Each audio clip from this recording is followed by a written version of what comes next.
আমি গবেষণা করে দেখলাম যে আমরা গান থেকে বাঁচতে পারবো না, গান শোনার পাপ থেকে বাঁচতে পারবো না। প্রশ্ন উঠছে, বাংলাদেশের একটা বহুত বড় মাহফিল, বিশাল, মানে বাংলাদেশের মাহফিল মানে বুঝতে পারছেন কত লোক হয়। আপনারা যতগুলো লোক এসেছেন এতগুলো লোক খালি হ্যান্ডশেক আর সেলফি তুলতে আসে, তার চেয়ে বেশি। তো কত লোক হয় বুঝতে পারছেন। তা আমি সেখানে গিয়ে আমার এক্সপেরিমেন্টটা যাচাই করলাম। আমি তাদেরকে বললাম, বাংলাদেশে গিয়ে বললাম যে আপনারা কাঁচা বাদাম এই গানটা কে শুনেননি হাত তোলেন। একজন মানুষও পাইনি আমি। সবাই শুনেছে, আপনারাও সবাই শুনেছেন। না, মোবাইল ধরেই শুনতে হবে এমনটা নয়। আমরা এমন একটা সমাজে বসবাস করি, যদি ওই সমাজে কারোর বিয়ে লাগে 7 দিন আর 7 রাত মানুষের ঘুম হয় না। পাশের বাড়িতে তো ঘুম হয় না। হজ করে এসেছে, হাজিকে বলছে কি গো আপনার নাতি যে সারা রাত গান বাজালো আমরা ঘুমাতে পারলাম না। আরে বাচ্চা ছেলে একটু আনন্দ করে করুক না, বলেন। যদি কোনো এলাকায় বিয়ে লাগে সেই রাত্রিবেলা থেকে, মানে বিয়ের 7 দিন আগে থেকে আর বিয়ের 7 দিন পর 14 দিন এলাকায় ডিজে বাজে, মনে হচ্ছে যে ভূমিকম্প হচ্ছে। তাহলে আপনি আমি গান থেকে বাঁচবো কি করে? ট্রেনে উঠবেন গান, কাউকে ফোন করবেন কলার টিউনে গান, বিমানে উঠবেন প্রথমে গান, আপনি কোথায় যাবেন বলেন, আপনি তারপর শপিং মলে যাবেন গান, চুল কাটতে যাবেন সেখানেও গান, আপনি আপনার বাড়ির থেকে না বেরিয়ে বাড়িতে বসে থাকবেন সেখানেও আপনার এক কুলাঙ্গার কোন মায়ের সন্তান সারা রাত ধরে ডিজে বাজাচ্ছে, সেটাও গান। রাসূলুল্লাহ সাল্লাল্লাহু আলাইহি ওয়াসাল্লাম কানের মধ্যে আঙুল পরে দিয়েছেন, আঙুল পরে দেওয়ার পর বলছে নাফে, জি আল্লাহ রসুল শব্দ কি শোনা যায়? জি এখনো যায়। আচ্ছা ঠিক আছে, একটু দূরে গিয়ে বলছে শব্দ কি শোনা যায়? তো না, আর শোনা যায় না। রাসূলুল্লাহ সাল্লাল্লাহু আলাইহি ওয়াসাল্লাম কান থেকে আঙুল বের করে দিলেন, তার মানে এটা কি? গানকে শোনা যাবে না। এটা ভয়ঙ্কর একটা পাপ। আমরা কেউ বেঁচে আছি বলেন? একজন বুকে হাত দিয়ে বলতে পারবো যে আমরা বেঁচে আছি? না, নিজের ইচ্ছায় না শুনলেও আমরা শুনতে বাধ্য হয়ে যাই। তার মানে এই বিবাহ নামক যে আমাদের ইবাদত, এই ইবাদতের মধ্যে আমাদের সমাজের অন্যতম যে হালা ঢুকে আছে, 1, বিবাহের সম্পর্ক রেডি হওয়া মাত্র কি হয়? গান বাজে। 2, সামাজিক যে হালাত দেখাচ্ছি, একটা মেয়েকে দেখতে আসছে ওই পাড়ার লোক বা অমুক গ্রামের লোক বা অমুক এলাকার লোক, যখন দেখতে আসে, ইমানদারিতে বলেন তো, যে ছেলের বাড়ির থেকে দেখতে আসার লোক আসে, দেখতে আসার আগে ছেলের বাড়িতে একটা মিটিং বসে না? বসে তো? বসে না? তো ছেলের বাড়িতে মিটিং বসার সময় ছেলের বাবা বসেছে, ছেলের ছোট আব্বা এসেছে, বড় আব্বা এসেছে, ছেলের বন্ধু আছে, সবাই আছে। তো ছেলে এবার কলম নিয়ে বসে পড়েছে, আর ওদিকে ওর মা মুখটা ঢেকে একটু দাঁড়িয়ে আছে। অভিনয়, এটা বোরখা না, এটা কিন্তু হিজাব না। দেখবেন কিছু মহিলা আছে এই মৌলবীকে দেখলে মাথায় কাপড় দেয়, আর যাদের দাড়ি নাই তাদেরকে দেখলে দেয় না। ওরা তো ফেরেশতা, ওরা তো তাকাবে না, তো না, শুধু দাঁড়িয়ে লোকই তাকাবে। তো ও নাটক করছে ওখানে দাঁড়িয়ে পাশে। তখন বলছে আচ্ছা কে কে যাবে বলো তো আব্বা। তখন ওর মা পাশ থেকে বলছে তো দুলা ভাইয়ের নাম লিখে 1 নম্বর। বলে কি বলে না? দুলা ভাই যদি না আসে তো বিয়ে ক্যান্সেল।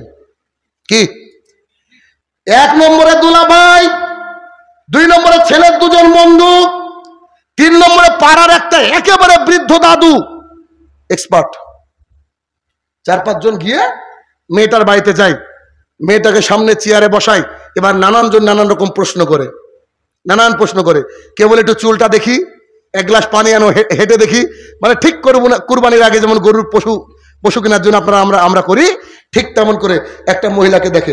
আচ্ছা আমাকে বলেন তো, ছেলের বাপও গিয়েছে, ছেলের দাদুও গিয়েছে, ছেলের আরো কেউ গিয়েছে, এখন যতজন লোক দেখছে ওই মেয়েটাকে, সবাই চাইলে কি ওই মেয়েটার সাথে বিবাহ বসতে পারে কি পারে না? তাহলে এরা সবাই দেখছে, এরা কি দেখছে না জেনা করছে? আব্দুল্লাহ ইবনে মাসউদ রাদিয়াল্লাহু তাআলা আনহু বলেন, রাসূলুল্লাহ সাল্লাল্লাহু আলাইহি ওয়াসাল্লাম বলেছেন, এমন কোন ঘর নাই যে ঘরের মধ্যে জিনা প্রবেশ করবে না। আমি এই ভয় করি পৃথিবীর বুকে এমন কোন ঘর থাকবে না যে ঘরে জিনা প্রবেশ করবেই করবে। আল্লাহ রাসূল সাল্লাল্লাহু আলাইহি ওয়াসাল্লাম বলেন কি, আমরা যদি বাড়িতেও বসে থাকি তারপরে জিনা হবে নাকি? রাসূলুল্লাহ সাল্লাল্লাহু আলাইহি ওয়াসাল্লাম বলেন, শোনো, চোখের জেনা চোখ দিয়ে দেখা, অন্তরের জেনা অন্তর দিয়ে কল্পনা করা, পায়ের জেনা ওইদিকে ধাবিত হওয়া, কানের জেনা কান দিয়ে শোনা। বলেন তো এই জেনা থেকে কেউ মাপ পাচ্ছি আমরা? চিন্তা করেন। আর বুড়ো দাদু বলছে বলো তো, শাক রান্না করতে গেলে কতটুকু হলুদ দিতে হয়?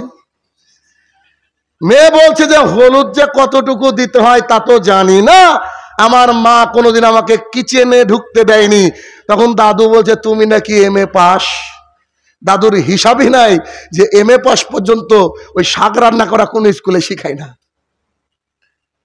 এরকম করে কি মেয়ে দেখা জায়েজ? জায়েজ। জনক সাহাবী এসে বলছেন আল্লাহ রসুল সাল্লাল্লাহু আলাইহি সাল্লাম, আরে হাদিস শুনেন, আল্লাহ রসুল সাল্লাল্লাহু আলাইহি সাল্লাম এই একটা মেয়েকে বিয়ে করব, একটা মেয়েকে বিয়ে করব, তো এ বিষয়ে আপনার সলা পরামর্শ কি? আল্লাহ রসুল সাল্লাল্লাহু আলাইহি সাল্লাম বলছে যাও যাও যাও, তুমি দেখে এসো, দেখে এসো, দেখে এসো। বলো যে আমি মুহাম্মদ সাল্লাল্লাহু আলাইহি সাল্লাম বলেছি। তো বাড়িতে গিয়ে তার বাড়ির সামনে সালাম দিচ্ছে, দেখেন তো, আসসালামু আলাইকুম। বাবা বেরিয়েছে, বলছে ওয়ালাইকুম আসসালাম। কে? জি। কালো, দেখতে ভালো না সাহাবী। আপনার মেয়ের সাথে বিয়ে করতে চাই। ইতস্তত বোধ করছে, বিয়ে বিয়ে তুমি বিয়ে করতে চাও? জি। আচ্ছা ঠিক আছে, ভেবে দেখবো। বলছে না, রাসূলুল্লাহ সাল্লাল্লাহু আলাইহি সাল্লাম বলেছেন আপনার মেয়েকে যেন আমি দেখি, বিয়ের আগে দেখি। চট করে মেয়ে টুক করে তার বাবাকে ডাক দিছে, আব্বু। জি আম্মা, একটু ঘরে আসেন। জি। ছেলেটা কি বলল? রাসূলুল্লাহ সাল্লাল্লাহু আলাইহি সাল্লাম দেখতে বলেছে তো? জি। আসতে বলেন। ইতস্তত বোধ করছো, নিজের মেয়েকে দেখাবো, ইতস্তত বোধ করছিল, শুধু মুখটাই তো দেখবে। তারপরে বাবা ইতস্তত বোধ করছে, সাহাবী। এটা বর্ণনা করেছেন নুমান ইবনে বাসির রাদিয়াল্লাহু তাআলা আনহু, হাদিস। তিনি সাহাবী, আর যিনি বিবাহের প্রস্তাব দিতে যাচ্ছেন তিনিও সাহাবী, কিন্তু তিনার অন্তর চাইছে না যে তাকে আমার মেয়েকে দেখাই। যখনই বলেছে মুহাম্মদ সাল্লাল্লাহু আলাইহি ওয়াসাল্লাম দেখতে বলেছে, তার মেয়ে বলছে আব্বু তুমি ছেলেকে ভেতরে আসতে দাও।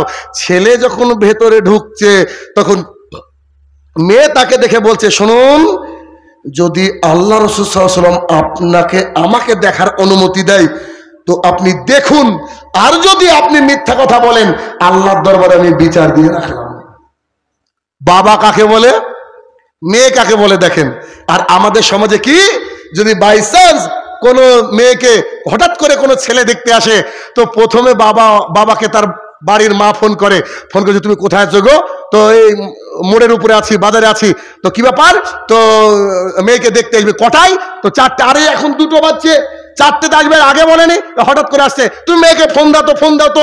মেয়ে ফোন ধরেছে, ফোন ধরার পর বলছে মা ফেয়ার অ্যান্ড লাভলি আসে না শেষ। বলেন না বাস্তবতা কিনে না? মেয়েকে সুন্দর করে সাজিয়ে, একবার দারুণ পোশাকে সাজিয়ে মেয়েকে একদম বসে দিছে, জেনা কর মা, তুই জেনা কর, এভাবে বসে দিছে। জি, জায়েজ নয়। শরীয়তি বিবাহ কি? ছেলে মেয়ের যে মেয়েকে বিয়ে করবে তার বাবা উপস্থিত থেকে ছেলে গিয়ে মেয়েকে শুধু মুখটা দেখবে আর বলবে তুমি কি কোরআন পড়া জানো, তুমি কি 5 ওয়াক্ত সালাত আদায় করতে পারো, তুমি কি পর্দা করো, যা কোশ্চেন তার কিছু করার করলো, চলে আসলো, বাবাকে বললো পরের তারিখ যেদিন খুশি বিয়ে দিয়ে দিল। এ হচ্ছে শরীয়তি বিবাহ। আপনাকে আমি কি দিয়ে বুঝাই কত বড় সামাজিক জাহালাত। 2, যখন দেখা দেখি হয়ে গেল, দেখার পরে আরো একদিন এসেছে আশীর্বাদ করতে, যাকে বলা হয় ইংরেজিতে এনগেজমেন্ট। এটা ইহুদি খ্রিস্টানদের নীতি। রাসূলুল্লাহ সাল্লাল্লাহু আলাইহি ওয়াসাল্লাম বলছেন, আয়েশা রাদিয়াল্লাহু আনহা বর্ণনা করছেন যে কোন জাতি যদি কোন জাতির সাদৃশ্য অবলম্বন করে তারা তাদের দলের। এনগেজমেন্ট কোথায় এসেছে? ইহুদি খ্রিস্টান থেকে। কেউ যদি আংটি পরিয়ে, বউকে আংটি পরিয়ে এনগেজমেন্ট করে, এটা ইসলামিক শরীয়তে কোনো জায়গা বলেন নাই। এনগেজমেন্ট হয়ে যাওয়ার পর এবার আবার 2 দলের লোক বসেছে, বলছে ছেলে তো প্রাইমারি শিক্ষক, ক টাকা দিবেন? আসলে নাই তো বলছে 5-7 লাখ টাকা দিয়েন, 5-7 লাখ টাকা দিয়েন। যা হোক, এরকম করে নেগোশিয়েট করে। পণ প্রথা এটা হিন্দুয়ানা প্রথা, এটা হারাম ইসলামে, এটা হারাম। আমি এই আমার আগে মুমতাজ ভাই কথা বললো, তার আগে একজন কথা বললো, খালেদ ইমরান, ওনাকে আপনারা কেউ চিনেন না। আমাদের জলঙ্গির বুকে প্রথম আমরা দিনের দাওয়াতের কাজ করি, আমি আরব থেকে আসার পর দাওয়াতের কাজ শুরু হয়। আমরা 5 জন মিলে একটা মসজিদ পরিচালনা করি। উনি যে কথা বলে গিয়েছেন তিনি আমাদের আমির, খালেদ ইমরান মুকুল। সাবিরুল ইসলাম ইংরেজি নিয়ে পড়াশোনা করেছে, ভাইস প্রেসিডেন্ট। শাহিনুর রহমান ইংরেজি, আপনার সামনে বসা, এক্সিকিউটিভ সেক্রেটারি। ব্রাদার রাহুল ইনি হচ্ছেন সেক্রেটারি, ইতিহাস নিয়ে পড়েছে। আর হচ্ছে আমাদের মনিরুজ্জামান রিপন, ইনি হচ্ছেন আমাদের ট্রেজারার, অঙ্ক নিয়ে পড়েছেন, অঙ্কের শিক্ষক উনি। সাবিরুল শিক্ষক, উনিও শিক্ষক, আর আমি শিক্ষক অনলাইন অফলাইনে।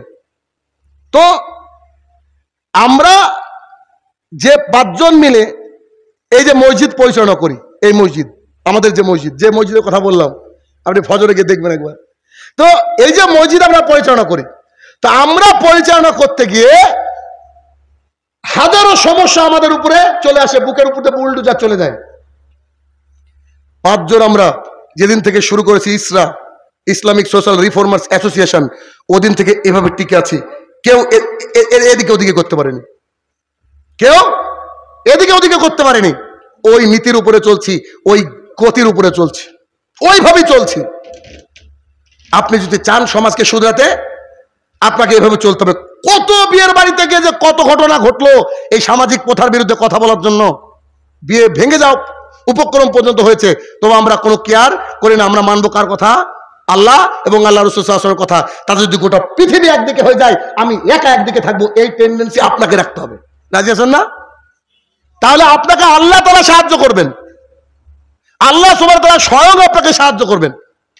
তাহলে কি যা বলছিলাম শোনেন, বিষয় হচ্ছে এই যে এক জায়গায় বসে গেল, হয়ে গেল আপনার পণ প্রথা ইত্যাদি ইত্যাদি, পণ হলো ওই হিন্দু ধর্মের নীতি আমরা পালন করলাম। এরপরে চলে আসে গায়ে হলুদ, আসে কি আসে না? হিন্দু ধর্মে একটা মানুষ পাপ থেকে পাপকে মুক্ত করার জন্য 10টা রীতি আছে। কটা রীতি? 10টা রীতির মধ্যে সর্বশেষ রীতি হচ্ছে নিজের কন্যাকে অপরের হাতে তুলে দাও, বিবাহ দাও। তো যখন কন্যা এক বাড়ির থেকে আর এক বাড়িতে যায়, ওই বাড়িটা কেমন হবে মা বাবা বুঝতে পারে না। তাই তাদের যে দেবতা আছে গণপতি, শুনেননি? তিনি ওই গণপতি দেবতা, গণেশ দেবতা 32টা রূপ ধারণ করতে পারে। কটা রূপ? 32, 32টা রূপ। 32টা রূপের একটা রূপ হচ্ছে হলুদ পোশাক পরা। তাই বিবাহর আগের দিন আমার মেয়ে অন্য বাড়িতে চলে যাবে, তাই হিন্দুরা করে কি, হলুদ শাড়ি পরে গণপতি, হরিদ্রাত্র গণপতির পূজা করে। এটা হচ্ছে গায়ে হলুদ। মুসলমানের বিয়েতে হয় কি হয় না? তাহলে বলেন তো, এতক্ষণ পর্যন্ত কোনো নীতি পেয়েছেন নাকি যে মুসলমানের বিবাহের মধ্যে এমন কোনো নীতি আপনি পেয়েছেন? আমরা পেয়েছি? এখনো পাইনি। অথচ এগুলো আমাদের সমাজে হয় কি হয় না? হয়। কোন বাড়িতে কি আজ পর্যন্ত দেখেছেন নাকি ছেলেদের প্যান্ডেল খাওয়ার আলাদা, মেয়েদের প্যান্ডেল আলাদা? দেখেননি। আমার এই বইটাকে গিফট করেছিলাম বেলডাঙ্গার একটা ছেলেকে, বিবাহ একটি ইবাদত। সেই ছেলেটা আমিন বুঝেন তো, জমি মাপে। তো বলেছে যে আমি বিবাহ করলে শাহিনুর রহমানকে ডেকে বিবাহ পড়াবে। এই বইটা পড়ে হুবহু বই যা আছে ও করেছে। ওর মা বাবা পাড়া প্রতিবেশী কেউ খুশি না, কেউ খুশি না। আলাদা প্যান্ডেল। আমি গিয়েছি বিয়ে পড়াতে, মসজিদে বসে বিয়ে পড়াচ্ছি। বিয়ে পড়ানোর সময় আমি বলছি বরযাত্রী প্রথা হারাম, এটা চলবে না। একজন মৌলবি চট করে দাঁড়িয়ে উঠে বলছে, আমি তো বরযাত্রী এসছি, আমি এখন থাকবো না, চলে যাব। আপনাকে বাস্তবতা দেখাচ্ছি আমি। চিন্তা করেন সমাজটা কোথায় গিয়েছে আমাদেরকে। আচ্ছা, আপনাকে একটা লজিক দিয়ে বুঝতে পারবেন সামাজিক জাহালাতটা কি জিনিস, একটু লজিক দিই। আচ্ছা, যে লোকটা 150 জন বরযাত্রী খাওয়াচ্ছে, ইমানদারি তো বলেন তো, এই লোকটা আপনার জীবদ্দশায় কোনোদিন 10 জন মানুষকে ডেকে নিয়ে গিয়ে এমনি আন্দাজে খাওয়াচ্ছে দেখেছেন? তো সেই দিন কেন খাওয়ায়? চাপে পড়ে। আর চাপে পড়ে অপরের সম্পদ লুটা ইসলাম জায়েজ করেনি। না ভালো লাগলে মতিউর রহমান মাদানী হাফেজাহুল্লাহ লেকচার শুনে নেবেন, খুব বুঝতে পারবেন সুন্দর করে। আচ্ছা, এরপরে ছেলে যেদিন বিয়ে করতে যাচ্ছে, সামাজিক জাহালাত দেখাচ্ছি, বিয়ে করতে যাচ্ছে, ছেলে বাড়িতে বসে আছে কলতলায়, আর ওর ভাবি ওর গায়ে সাবান ডলছে। কি গো, ডলছে না? বরযাত্রী গাড়ি রেডি করে বসে আছে আর ওর ভাবি সাবান ডলছে। তো ভাবি যখন সাবান ডলছে, এটা কি জেনা হচ্ছে না? আব্দুল্লাহ ইবনে মাসউদের হাদিস, জেনা হচ্ছে না? আর ও যদি গা ধোয়া নাই জানে, তো প্যারালাইসিস লোকের সাথে বিয়ে দেওয়ার কি দরকার? সমাজটা কোথায় গিয়েছে? বরযাত্রী কোথা থেকে এসেছে আমার বইয়ে না, আপনি খালি গুগলে লিখবেন গুগলকে লিখবেন বরযাত্রী কি, গুগল আপনাকে বলে দেবে হিন্দুদের বরের সাথে যারা যাত্রী যায় তাদেরকে বলা হয় বরযাত্রী। কথা কি বুঝাতে পেরেছি? ওই যে সাহাবী আল্লাহ রাসূল সাল্লাল্লাহু আলাইহি ওয়াসাল্লামের সামনে এসে দাঁড়িয়েছেন, একটা রং মাখতেন তারা, একটা সেন্ট টাইপের। আল্লাহ রাসূল তার সেন্টটাকে দেখে বলছে, কি ব্যাপার, তুমি কি বিবাহ করেছো? তো জি আমি বিবাহ করেছি। তো একটা ছাগল জবাই করে হলো অলিমা দাও। আরে তিনি বিয়ে করছেন, আল্লাহর রাসূল কে বরযাত্রী নিয়ে যেতেন না গো? সব পৃথিবীর শ্রেষ্ঠ মানুষ। এ কথা ইসলামে নাই। এই কথা মানতে গেলে সমাজে আপনার সমস্যা হবে, চাপ হবে, কিন্তু আপনার সন্তানকে এখন থেকে রেডি করতে হবে যে আমি আমার টার্গেট দেব আমার সন্তানের জন্য এগুলো যেন ভবিষ্যতে না হয়। তবে আপনাকে একটা কথা বলি, ছেলে বিয়ে করে বাড়িতে নিয়ে এসে ছেলে এবার অলিমা দিবে। কি দিবে? রাজস্থান থেকে 10টা উট কিনে আনেন। এই এলাকার লোককে তো দাওয়াত করেন, আমাকেও দাওয়াত করেন, আমি 120 কিলোমিটার দূর থেকে আসবো। ছেলে চাইলে গোটা পৃথিবীর লোককে খাওয়াতে পারে, এটা জায়েজ, এই অলিমা, বুঝতে পেরেছেন? কিন্তু মেয়ের বাড়িতে গিয়ে যদি 10 জন খায় এটা জায়েজ নয়। আপনাকে বিয়ে বাড়ির বাস্তবতা দেখাচ্ছি, বলেন যে কথা মিথ্যা। আমি যে কথা বলছি এখন কেমন? ছেলে পক্ষ মেয়ে পক্ষ বসেছে, বসার পর ছেলে পক্ষর বাবা এসে বলছে, না আমাদের তো তেমন দাবি নাই, তবে বরযাত্রী একটু বেশি করে নিতে হবে, আমাদের আবার একটু আত্মীয় স্বজন বেশি। বলেন এই কথা হয় কি হয় না? হয়তো। তারপরে আরো ঘটনা দেখেন, এটা বলার পরে করছে কি, বলছে কত আসবে ঠিক করে বলেন তো। বলছে 130। প্রত্যেক বিয়ে বাড়ির গোপন রহস্য। যখন লোকজন আসছে তখন যে বাবা ওনার মানে ওই মেয়েটার, সে মেয়েটাকে, ওই মেয়েটার বাবা একটা ছেলেকে, তারই বড় ছেলে হোক ছোট ছেলে হোক পাড়ার কাউ হোক, তাকে বলছে, বাপ গাড়ি আসলো কি দেখতো। তো চাচা গাড়ি এসছে, বলছে তুই দাড়ি খালি গুনবি। বলেন ওর নাম স্যার গুনছে 1 2 3 4 5। চাচা এখনো একটা গাড়ি বাকি, 133। এখনো একটা গাড়ি বাকি চাচা, 133। বরযাত্রী আসার কথা ছিল। তখন ওর আরেক চাচা একটু মুখটা খারাপ বলছে যে ডালে পানি ঢাল, ডালে পানি দিয়ে শালাদেরকে বিশ্বাস নাই, টিফিন অর্ধেক কর, ডবল কর। ও যখন 33 পার করেছে ও 150 পার করবে। বলেন বিয়ে বাড়িতে ঝামেলা হয় কি হয় না? এই ঘটনা প্রায় বাড়িতে হয়। আমি এই জন্য নাম রেখেছি জুলুম যাত্রী। সব জুলুম করে খেতে যায়, জায়েজ নয়। বিবাহ বাড়িতে বিবাহ রেডি হয়ে গেছে, এখন মেয়েকে একটা সুন্দর স্টেজ করে লাল একটা গামছা দিয়ে সামনে কিছু ওই খাবার ক্ষীর দিয়ে মেয়েকে বসিয়ে দিয়েছে, আর তার বন্ধু বান্ধবী সবাই আসছে, মুখের মধ্যে ক্ষীর ঢুকিয়ে দিচ্ছে, আর যা যে পাচ্ছে উপহার রাখছে। বলেন উপহার রাখছে না? তার মানে এটা একটা ধান্দাবাজি যে আমার 1 লাখ খরচ হলে 1.5 লাখ উঠবে ইনশাল্লাহ। এই জন্য গরিবকে দাওয়াত করে না, আর গরিবকে দাওয়াত করলে গরিব বেচারা বিপদ। আল্লাহ এখন একটা যদি লুঙ্গি কিনি তাও তো 300। বলেন যদি মানুষকে খাওয়াবেন তো মানুষকে বলে দেন যে কিছু নিয়ে আসতে হবে না, আপনি বলে দেন যে কিছু নিয়ে আসতে হবে না, আপনাকে ত্যাগ করতে হবে। এরকম বিয়ে বাড়ি ত্যাগ করাও আপনার জন্য অন্যতম দায়িত্ব। সোশ্যাল মিডিয়ায় যাইতো কথা বলাও খুব মুশকিল। গত কয়েকদিনের মধ্যে একটা নিমন্ত্রণ ছিল আমাদের মসজিদের 5 জনের, মানে আমি রাহুল টাহুল সবাই ছিলাম, আর আমার স্পেশাল নিমন্ত্রণ ছিল আর এক বাড়িতে। মানে আমার কাছে ধরেন TET, West Bengal police, Calcutta police, spoken English চারিদিক থেকে পড়ে, আল্লাহ রহমতে গোটা দেশ বিদেশ থেকে পড়ে স্টুডেন্ট, অফলাইন অনলাইনে। তা আমার এক খুব কাছের ছাত্রী, তার বিয়ে, কার্ড দিয়ে গেছে, বলেন কার্ড বেচলি মনে 200 টাকা হবে, এমন সুন্দর কার্ড। তার বিয়ে একটা বিশাল বড় কমিউনিটি সেন্টারে, একই দিনে 2 দাওয়াত। এক নতুন একটা ছেলে নামাজ ধরেছে আলহামদুলিল্লাহ, তার বাড়ির দাওয়াত হচ্ছে অলিমা, আর তারও দাওয়াত কি বুঝতে পারছেন, মেয়ে বাড়িতে দাওয়াত মানে। বলেন তো শাহিনুর রহমান কোথায় গিয়েছিল? বলেন অলিমাতে গিয়েছিল। কিছু করার নেই, বহুবার বলেছে, মেসেজ করেছে, তার বাপ মাকে আমার বাড়িতে পাঠিয়েছে, স্যার আপনি কিন্তু খুব আমার সারা জীবনের ফেভারিট স্যার, আপনাকে আসতে হবে। আমি মনে মনে বলছি যাবো, যা আছে না, এরকম একটা কিছু থাকে না, এরকম তো কিছু করার নাই, আমাকে বাঁচতে হবে। তাহলে কি এই তো সেখানে গিয়ে কি হয়, মেয়ে তো বসে আছে আছে মেয়ের মতন সেম শাড়িতে আরো 10 জন বসে আছে, বুঝাই মুশকিল যে কোনটা কোনে বলেন। আর ইয়াং ছেলেরা একেবারে সুন্দর করে টি শার্ট ইত্যাদি ইত্যাদি পরে গিয়ে আবার দাঁড়িয়ে আছে, একবারে এক একটা নায়ক সব দাঁড়িয়ে, সবগুলা জেনা চলছে ওই বাড়িতে। যত জেনা হচ্ছে উভয় পক্ষেরই পাপ অ্যাকাউন্টে যাচ্ছে। ঠিক যেমন করে কাবিল হত্যা করেছিল হাবিলকে, পৃথিবীর প্রথম হত্যা। আজকে যদি একটা মানুষকে হত্যা করে, এক ভাগ কার ঘাড়ে যায়? কাবিলের ঘাড়ে। তো যে বিদাত চালু করেছে তার ভাগেও ইয়া নবী সালাম আলাইকা বললে ওর হাতুড়ি পড়ে কবরে। ঠিক তেমনি এই যে প্রথা যারা চালু করেছে তার ভাগে খারাপ আছে। তারপরে এগুলো তো আছে ক্যামেরাম্যান, তারপরে আবার ক্যামেরাম্যান গিয়ে ছবি টবি তুলছে বিভিন্ন পোজে, ছবি টবি তোলার পরে সোশ্যাল মিডিয়ায় ছেড়ে দিচ্ছে। আল্লাহ রে, গোটা পৃথিবীর মানুষ দেখছে, গোটা পৃথিবীর মানুষ জেনাতে লিপ্ত হয়ে যাচ্ছে। অতএব বিয়ে বাড়ির যে ব্যাপারগুলো বললাম এগুলো একটাও চলবে না, একটাও ইসলামিক নীতি নয়। শানুর রহমান সাহেব, শরীয়তি বিবাহ নীতি কি? এত শর্ট দেখেন, দেখেন আব্বা জি বলো বেটা বিয়ে করব, মেয়ে কি কোথাও দেখেছো? ওই পাড়ে একটা পছন্দ ছিল তো, ঠিক আছে যাও দেখে আসো বাপ। বাড়িতে খবর চলে গেল, ছেলে দেখলো, মেয়ের বাবা উপস্থিত। আচ্ছা তুমি তোমার আব্বাকে পাঠিও।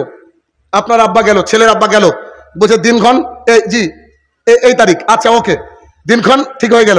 এবার ছেলের সাথে মৌলবি আসবে, আর 2-1 লোক আসলে আসলো, না আসলে না আসলো। একটা গাড়ি নিয়ে ছেলে চলে গেল, ছেলে বসলো, মৌলবি সাহেব বসেছে, রেজিস্ট্রেশন যিনি করেন রেজিস্ট্রি করে তিনি বসলেন। বসার পরে এবার মৌলবি সাহেব বলবে বাপ টাকা দাও। মোহরানা কত? 10,000। এই যে 10,000 টাকা। যদি মেয়ের বাবা বিয়ে পড়তে না পারে, বেশিরভাগ পারে না, মেয়ের বাবাকে মৌলবি সাহেব বলবে, মেয়ের বাবাকে জি আমি, আপনার মেয়ের প্রথম বিয়ে, জি এনেন টাকা। মেয়েকে টাকাটা দেন আর বলেন যে তোমার সাথে অমুক গ্রামের অমুক ছেলের বিয়ে দিলাম, তুমি কি রাজি? আপনার মেয়ে যদি এরকম করে, রাজি, হ্যাঁ রাজি, চুপ থাকে রাজি, যদি কান্না করে তো থেমে যান, কান্না করলে রাজি নয়, থেমে যান। আচ্ছা তো ছেলে ওই মানে মেয়ের বাবাকে টাকা দেওয়া হলো, মেয়ের বাবাকে মেয়েকে দিবে টাকা। আমি এক জায়গায় বিয়ে পড়াচ্ছি, তো মেয়ের বাবাকে দেখে মোহরানা দিয়ে দিয়েছি। মেয়ের বাবা যাচ্ছে, তখন ওই মজলিসের 2-4 জন লোক আছে, 2-4 জন লোক আছে, বলছে কি ব্যাপার, সাক্ষী গেল না? বলছে বাপ কি বাটপার, মানে সাক্ষী শুনবে, জি কবুল। আরে বাবা, যার মেয়ের বাবা যাচ্ছে সেখানে সাক্ষী লাগে? আমরা চুপ থাকবেন। তো তারপরে করলেন কি, মেয়ের বাবা মেয়েকে কি বলছে, আম্মু জান ও আমার কলিজার টুকরা, তোমাকে অমুক গ্রামের অমুক মানুষের সাথে বিয়ে দিচ্ছি। মেয়ে চুপ আছে, জি রাজি। মেয়ের বাবা এসে বলছে পড়ান, বিয়ে পড়ান। তখন এবার মৌলবি সাহেব বলছে অমুক গ্রামের অমুকের কন্যার সাথে তোমার এরকম বিবাহ, এত টাকা দেন মোহরে বিবাহ বন্ধনে আবদ্ধ হচ্ছ, তুমি কি কবুল? ছেলে বলবে কাবিল তু অথবা কবুল। এই কথা বললো 3 বার বললে হয়, 1 বার বললে হয়, 3 বার বললে হয়, 1 বার বললে হয়। এখন যখন এই হয়ে গেল, এখন মেয়ের বাবা বলছে 3 জন লোক এসেছেন, একটু খেয়ে যান, আপনারা খেয়ে যান। আচ্ছা খান, অসুবিধা নাই। খাওয়া দাওয়া করে মেয়েকে বুরখা দেন, কি দেন? বুরখা দেন। মেয়েকে যা দিয়ে সাজতে পারে, গন্ধ সেন্টলা বাদ দিয়ে সাজান, সুন্দর করে বুরখা পরান, কেউ দেখবে না, গোটা পাড়া প্রতিবেশী কেউ দেখবে না। আপনার স্ত্রীকে গাড়িতে তোলেন, বাড়িতে নিয়ে যান, বাড়িতে নিয়ে গিয়ে স্ত্রীকে গিয়ে নিয়ে যান, বুরখাটাকে খুলতে বলেন, বাড়িতে বলবেন যে পুরুষরা ওদিকে যাও, না এখানে পুরুষ কেউ থাকবে না, কেউ মা চাচি খালা এগুলা থাকতে পারে। তারপরে মেয়েকে বুরখা খুলে দেন, খোলানোর পর মেয়েকে বলবেন যা অজু করে আসো, ওই যে টিউবওয়েল তালা, ওখানে গিয়ে অজু করো। মেয়ে অজু করলো, অজু করার পরে রাত্রিবেলায় খাওয়া দাওয়া শেষ, খাওয়া দাওয়ার পরে প্রয়োজন আবার অজু করলো, অজু করার পরে মেয়েটা আবার করলো কি, মেয়েটা দাঁড়াবে পিছনে, ছেলেটা দাঁড়াবে সামনে, 2 রাকাত শুকরানা সালাত আদায় হবে। সালাত আদায় করার পরে হাত তুলে একা একা দোয়া করেন বরকতের জন্য। দোয়া করা শেষ, এখন মেয়েটাকে বলবো তুমি ঘুরে বসো জায়নামাজের এদিকে। মেয়েটা ঘুরে বসবে, আঙুলটা এইভাবে নিয়ে মেয়েটার কপালে ঠেকাবে, তখন এটা দোয়া পড়বে। দোয়া বয়ে আছে, নাহলে গুগলে সার্চ মারবেন, পৃথিবীর সবকিছু পাওয়া যায় গুগলে সার্চ মারবেন যে কপালে হাত দিয়ে দোয়া, গুগল বের করে দেবে। দোয়াটা পড়লেন, দোয়াটা পড়ার পরে এবার আপনাদের বাসর রাত হবে, আর কোনো ঝামেলা মাঝে মধ্যে নাই। এখন বাসর রাত ভোরবেলায় উঠে ফজরের পূর্বে ফরজ গোসল হবে উভয়ের, একজন বাড়িতে সালাত আদায় করবে, একজন মসজিদে সালাত আদায় করবে। এসে বাপের বেটার বিয়ে, এড়েছে বিয়ে। কোনো ঝামেলা আসলো, কলিজার টুকরা সন্তানকে পাঠাতলো, আবার 150 বরযাত্রী খাবে, মামুর বাড়ির আবদার নাকি? বুঝতে পারলো না বাবা। এখন পরের দিনে ছেলে বলছে আব্বা এবার যে গোটা গ্রামের একে বলবো, গোটা গ্রামের লোককে যে বলবো অলিমাতে, তখন বলছে আমাদের তো টাকার অভাব না বেটা, 10টা গরু জবাই হবে। তুই বল গোটা এলাকার মানুষকে, এখন গোটা পৃথিবীর মানুষকে খাওয়ান, এটা বৈধ। বরযাত্রী একজন যাওয়া বৈধ নয়। কথা বুঝছেন? কথা ক্লিয়ার? আচ্ছা, এটা হচ্ছে 2 নম্বর জাহালাত আমাদের সমাজের বুকে। এই জাহালাত থেকে যে কোনো মূল্যে নিজেকে মুক্ত করতে হবে। শরীয়তি বিবাহ আমাদের সমাজে চালু করতে হবে। তার জন্য যদি যুদ্ধ করতে হয়, we have to fight, we are ready to fight. আমরা যুদ্ধ করার জন্য প্রস্তুত। কেন? আল্লাহ রাসূলের সুন্নাত আবার আমরা এই জমিনে প্রতিষ্ঠা করব ইনশাআল্লাহ। এটাকে করে যেতে হবে। দেখেন, আমার ওই যে ছেলেটা একজন ভক্ত ভালো মানুষ, ও করেছে।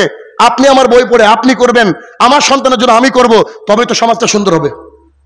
তবে তো সমাজটা সুন্দর হবে। কারণ জেনা করে শুরুতে যে কাজের জেনা হয় তাতে কি বরকত থাকে নাকি? তাতে বরকত থাকতে পারে না। 3 নম্বর জাহালাত।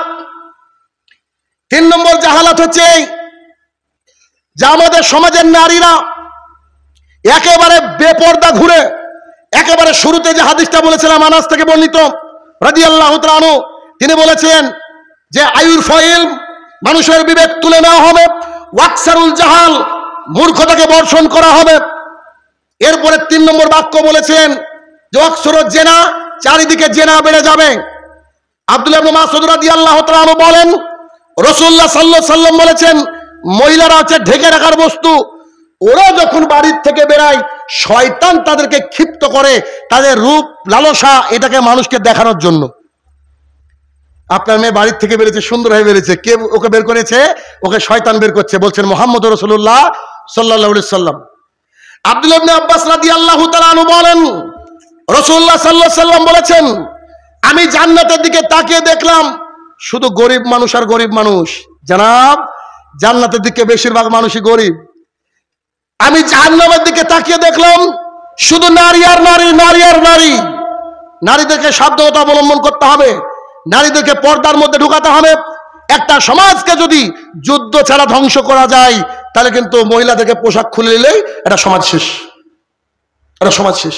এই জন্য আল্লাহ সুবহানাহু ওয়া তাআলা কোরআনুল কারীমের মধ্যে একেবারে স্পষ্ট বলে দিলেন, ওয়াকারনা ফি বুয়ুতিকুন্না ওয়ালা তাবাররাজনা তাবাররুজাল জাহিলিয়াতিল উলা। ও মহিলারা শোনো, তোমরা বাড়ির মধ্যে থাকো, খবরদার জাহালাতের যুগের মতো নিজেকে দেখিয়ে বেরিও না। সূরা আহজাব সূরা নম্বর 33 আয়াত নম্বর 33, সূরা আহজাব সূরা নম্বর 33 আয়াত নম্বর 59 আল্লাহ তাআলা বলছেন, হে মুহাম্মদ সাল্লাল্লাহু আলাইহি ওয়াসাল্লাম, তুমি তোমার স্ত্রীদেরকে, তুমি তোমার কন্যাদেরকে, তুমি মুমিনা নারীদেরকে বলো, তারা যখন বাড়ি থেকে বাইরে যাবে, তারা যেন তার মুখের বুকের উপর দিয়ে চাদর টেনে নেয়, যাতে করে মানুষ চিনতে পারে। মানে ঢেকে নিলে মানুষ চিনতে পারে। একই সূরার অর্থাৎ 33 নম্বর সূরার 53 নম্বর আয়াতে আল্লাহ সুবহানাহু ওয়া তাআলা বললেন, মহিলাদের কাছ থেকে যদি একান্তই কিছু চাইতে হয়, তাহলে তোমরা তাদের কাছ থেকে পর্দার আড়াল থেকে চাও। কেননা তাদের সাথে সামনে যদি এনকাউন্টার হয়ে যাও, তাদের সাথে যদি চোখে চোখ লেগে যায়, তাহলে উভয়ের অন্তরে শয়তান কুমন্ত্রণা দিবে। আব্দুল্লাহ ইবনে মাসউদ রাদিয়াল্লাহু তাআলা আনহু বলেন, রাসূলুল্লাহ সাল্লাল্লাহু আলাইহি ওয়াসাল্লাম বলেছেন, একজন নারী অপরজন নারীর গায়ে হাত দিতে পারে না। আশ্চর্য হাদিস, আমি অবাক হয়ে যাই। একজন নারী অপর নারীর গায়ে হাত দিতে পারে না। কেন? ওই নারী গিয়ে রাত্রিবেলা তার স্বামীকে বলবে, জানো অমুকের স্ত্রী হাতটা ধরেছিলাম, কি নরম, এরকম এরকম ইত্যাদি ইত্যাদি। তার স্বামী অন্তরের চোখে তাকে নিয়ে জেনা করবে। আমি বলছি না, বলছে মুহাম্মদ রাসূলুল্লাহ সাল্লাল্লাহু আলাইহি সাল্লাম। আবু হুরায়রা রাদিয়াল্লাহু তাআলা আনহু বলেন, রাসূলুল্লাহ সাল্লাল্লাহু আলাইহি সাল্লাম বলেছেন, আমি 2 শ্রেণীর মানুষকে দেখিনি, এরা তো জান্নাতে যাবে না, এরা জান্নাতের গন্ধ পাবে না। সাহাবায়ে কেরাম বলেন, আল্লাহর রাসূল, জান্নাতের গন্ধ কত দূর থেকে পাওয়া যায়? তখন রাসূল সাল্লাল্লাহু আলাইহি সাল্লাম বলেন, জান্নাতের গন্ধ পাওয়া যায় এরকম এরকম এরকম থেকে। এরকম একটা হাদিস, আর একটা হাদিস 40 বছরের দূরের রাস্তা থেকে। আল্লাহ রাসূল সাল্লাল্লাহু আলাইহি সাল্লাম বললেন, তারা হচ্ছে এমন পুরুষ যাদের হাতে থাকবে গরুর লেজের মতো বাঁকানো লাঠি, তা দিয়ে মানুষকে মারবে, তারা জান্নাতে যাবে না। 2, নেসাউন, মহিলারা, কাফিয়াতুন, পরে থাকবে আরিয়াতুন, উলঙ্গ পোশাক, মাইলাতুন, তারা এমন ভাবে রাস্তা দিয়ে হাঁটবে, এমন অঙ্গভঙ্গি করে হাঁটবে, এমন সাজসজ্জা করে হাঁটবে যে পুরুষ যেন তার দিকে আকৃষ্ট হয়, সেও যেন পুরুষের দিকে আকৃষ্ট হয়। They will not enter to the paradise, তারা জান্নাতে যাবে না। 1450 বছর আগের ঘোষণা। আপনার মেয়ে জিন্সের প্যান্ট পরে কি করে বলেন তো? অথচ আপনি মুসলমান, আপনার 14 গোষ্ঠী মুসলমান, আপনি খালি মুসলমান নাকি? আপনার 14 গোষ্ঠী মুসলমান। আপনার মেয়ে, আপনি জানেন না? রাসূলুল্লাহ সাল্লাল্লাহু আলাইহি ওয়াসাল্লাম হাদিস, এটাও আবু হুরায়রা রাদিয়াল্লাহু তাআলা বর্ণনা করেছেন। আল্লাহ রাসূল সাল্লাল্লাহু আলাইহি ওয়াসাল্লাম বলছেন, আমি মারা যাওয়ার পর যে ফিতনা তোমাদের উপরে ছেড়ে যাচ্ছি, সবচেয়ে ভয়ঙ্কর ফিতনা হচ্ছে নারী, দুনিয়া, মানে টাকা আর নারী। এ কথা বলার পরে রাসূল সাল্লাল্লাহু আলাইহি ওয়াসাল্লাম বললেন, বনি ইসরাইলদের মধ্যে প্রথম ভয়াবহ ফিতনা চালু হয়েছিল নারী দিয়ে। সব নারীতে আটকে গেছে। দেখেন, বেশিরভাগ মানুষ নারীতে আটকে যায়। দেখেন না আপনি, একটু সোশ্যাল মিডিয়ায় চোখ রাখলে, আপনি পেপার পত্রিকায় চোখ রাখলে দেখেন সব আটকে গেছে নারী। আরে এরকম লোকের ভুঁড়ি মোটা গো, ও তো চলতে পারে না, আমাদের শিক্ষামন্ত্রী, তারও আবার 3-4টি গার্লফ্রেন্ড, বলেন আটকায় কিনা? সবই তো আটকে আছে নারীতে। অত খুব ভয়াবহ পরিস্থিতি। কিচ্ছু না, আপনি আপনার পরিবারকে অন্তত বাঁচাতে হবে। কু আনফুসাকুম ওয়া আহলিকুম নারা। তুমি তোমাকে বাঁচাও, নিজেকে বাঁচাও, আর কাকে বাঁচাও? তোমার পরিবারকে বাঁচাও। কোন আগুন থেকে? যে জাহান্নাম